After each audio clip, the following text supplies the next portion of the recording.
soit avec vous. Évangile de Jésus-Christ selon saint Marc.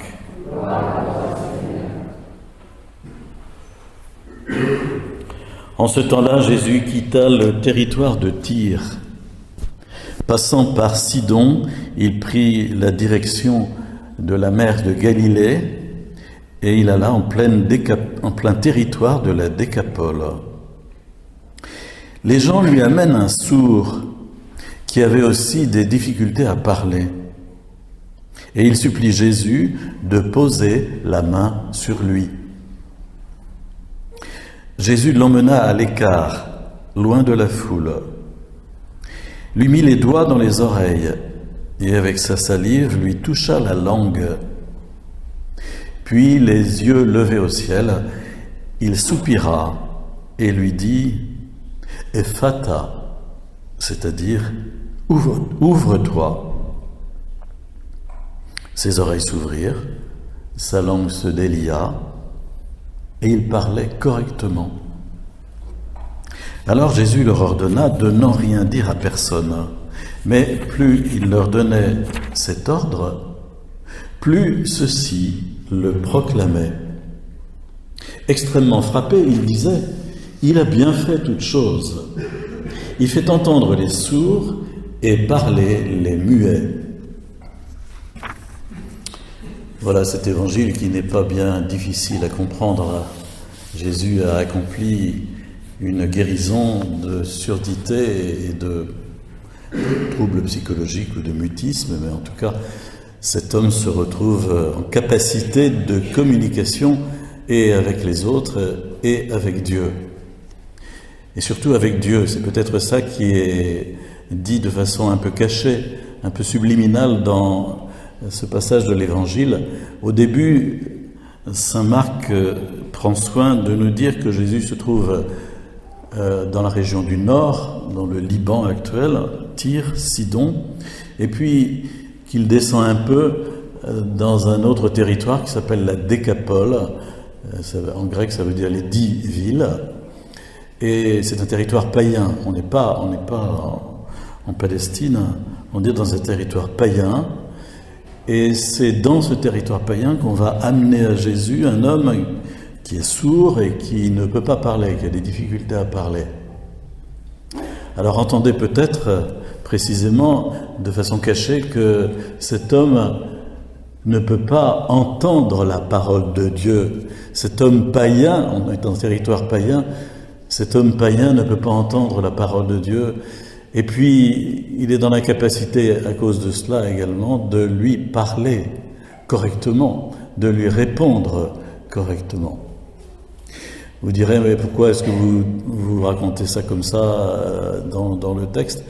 Parce que quand on regarde l'évangile selon saint Marc chapitre 7, je le faisais encore tout à l'heure, on voit que Jésus va, dans ce territoire païen, redonner des signes qu'il a déjà donnés ailleurs. Par exemple, il va faire une deuxième multiplication des pains, vous verrez, dans ce territoire païen, et qui n'est pas exactement comme la première, avec d'autres symbolismes. Mais voilà, Jésus essaye de montrer qu'il est venu pour tous, pas seulement pour ses frères juifs, mais aussi pour les païens, et qu'il veut vraiment les ouvrir à l'amour de Dieu, la miséricorde du Père. C'est d'ailleurs le mot que Jésus prononce. Ephata, ouvre-toi, ouvre-toi, ouvre-toi à la présence de Dieu, à l'amour de Dieu, à sa parole. Ouvre-toi. Et ouvre-toi aux autres aussi.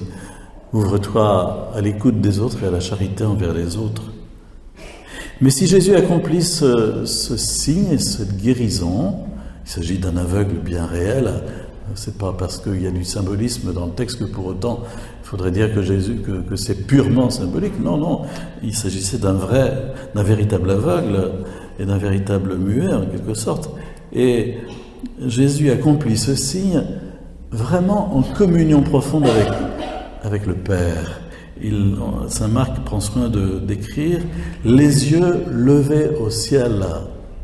les yeux levés au ciel. Donc c'est vraiment en communion avec son Père, et c'est le Père qui accomplit ce miracle, cette guérison. Et puis encore, c'est écrit, les yeux levés au ciel, il soupira et dit « Ephata, ouvre-toi ».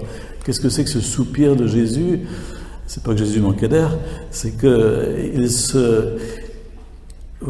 l'Esprit Saint à travers lui agit. Jésus s'ouvre à l'action de l'Esprit Saint à travers lui pour guérir cet homme. C'est dit parce que Jésus fait cette guérison avec un petit rituel un peu bizarre. Il met les doigts dans les oreilles et puis il mouille la langue de cet homme. Et ça, les biblistes spécialistes vous disent que c'était la façon dont les guérisseurs de l'époque faisaient. Quand on allait voir un guérisseur, c'était le petit rituel qu'il faisait.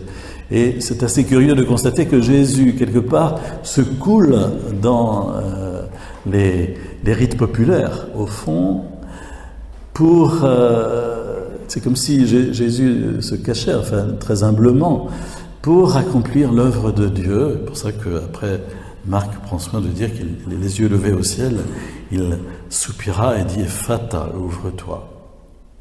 Et les oreilles de cet homme s'ouvrent, il est capable de communiquer avec Dieu et de lui répondre et de lui parler.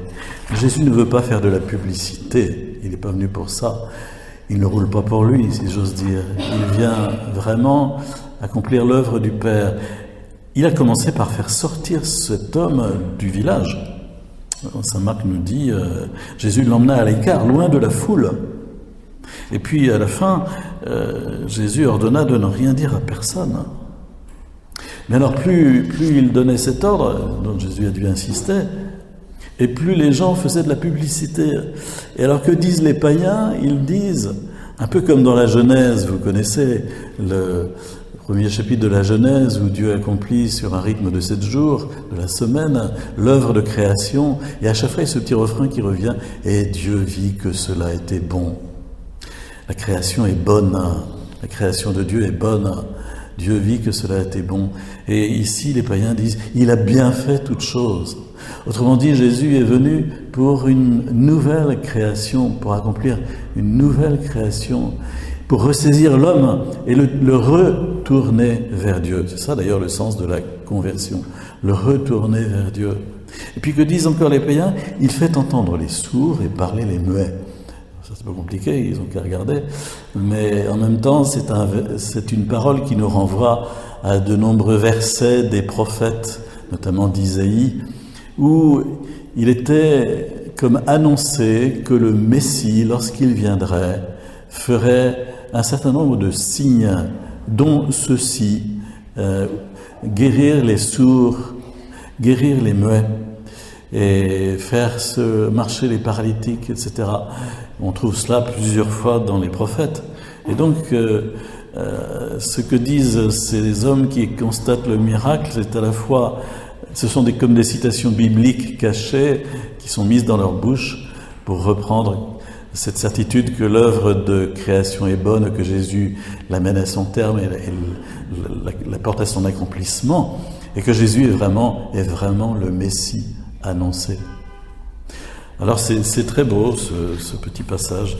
D'ailleurs c'est très étonnant, mais vous verrez que dans l'évangile selon saint Marc, si vous ouvrez chapitre 7, chapitre 8, un tout petit peu plus loin, il y a encore une autre guérison d'un aveugle à Bethsaïde. Cette fois-ci on est arrivé à Bethsaïde, c'est là dans un petit village dont sont originaires un certain nombre des 12 disciples de Jésus. Et cette fois-ci, la guérison de cet aveugle de Bethsaïde est le signe que eux aussi, ils ont bien besoin qu'on leur ouvre les yeux, parce qu'ils ne comprennent pas grand-chose. Ils ont beau voir, ils ne voient pas grand-chose. Enfin voilà, ils sont un peu durs d'oreille, comme on dirait aujourd'hui, et on a besoin de leur mettre sous le nez, sous les yeux, vraiment, ce que Jésus dit et accomplit. Donc ce symbolisme de la guérison de l'aveugle revient plusieurs fois dans les évangiles comme une sorte de rythme qui nous redit « Vous avez besoin de vous ouvrir à la présence, à l'amour de Dieu, à sa parole et de lui répondre. C'est cela que le Seigneur attend de vous. » Alors peut-être cet évangile nous pose simplement cette question, comment est-ce que moi j'écoute avec mes oreilles intérieures la parole de Dieu? Quelle place je donne à la lecture de la Bible? Et puis comment est-ce que je réponds au Seigneur avec mon langage intérieur, ma prière? Qu'est-ce que je lui dis? Comment je réponds à mon appel profond qu'il m'a donné dans ma vie? Car vraiment, il vient me toucher, me guérir, pour que je sois capable de l'entendre et de lui répondre.